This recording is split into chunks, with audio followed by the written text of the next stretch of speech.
And I'll be reading Blessing of the Animals by Thomas Rhodes.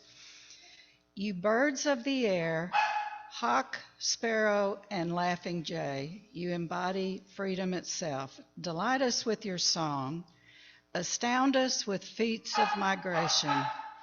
Grant us your perspective, for too often our horizon is limited and we are blind to the full results of our actions.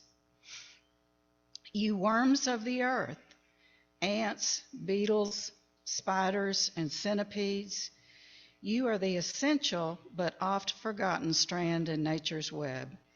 Through you the cycle is complete. Through you new life arises from old. Remind us of our humility, for the wheel of life does not turn around us. We are not the axle, but merely spokes, no less than unseen, unknown, and shunned companions such as yourselves. You creatures of the field and wood, marsh and desert, bear and bison, skunk and squirrel, weasel and wolf, too often we have sacrificed your homes in the name of progress, clear-cutting the forest to fill our desire, or covering the earth with tarmac, cement, and suburban lawns. Pray that we may remember that the earth was not given for our needs alone, and what we do to you, we eventually do to ourselves. You animals of the farm, horse and cow, pig and fowl, willingly or not, you give your very lives for us. Your milk for our nourishment, your flesh for our sustenance, yet too often we forget that the meat on our tables was once as alive as we are. Forgive our willful ignorance and remind us constantly to give thanks for your sacrifice. You dearest companions in our lives, dogs and cats, hamsters and goldfish who are with us today and who will always be present in our memories.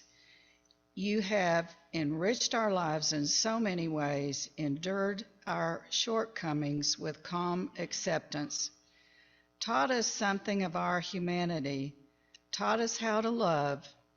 May we hold you in our hearts throughout the days of our lives.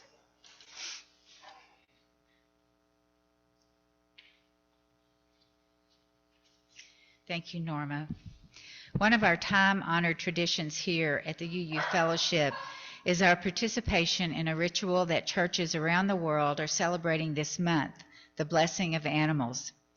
This ceremony was created almost 800 years ago by St. Francis of Assisi.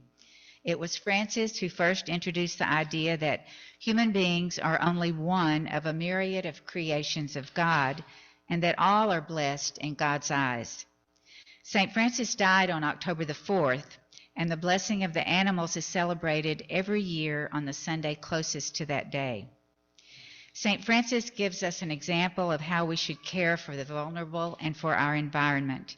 He's the patron saint of all who study and work in the area of ecology. Francis helps us to see that an integral ecology takes us to the heart of what it is to be human. These words by Henry Beston, author of The Outermost House, echo the spirit of St. Francis. We patronize animals for their incompleteness, for their tragic fate of having taken form so far below ourselves. And therein we err, and greatly err, for the animal shall not be measured by man. In a world older and more complete than ours, they move finished and complete, gifted with extenses of the senses we have lost or never attained, living by voices we shall never hear. They are not brethren, they are not underlings, they are other nations, caught with ourselves in the net of life and time, fellow prisoners of the splendor and travail of the earth. So today, in honor of the feast of St. Francis, we gather together to bless the animals. We will bless our dogs, cats, mice, snakes, hamsters, and all birds, those still with us and those gone forever. So we'll now take an opportunity to share how your animal has blessed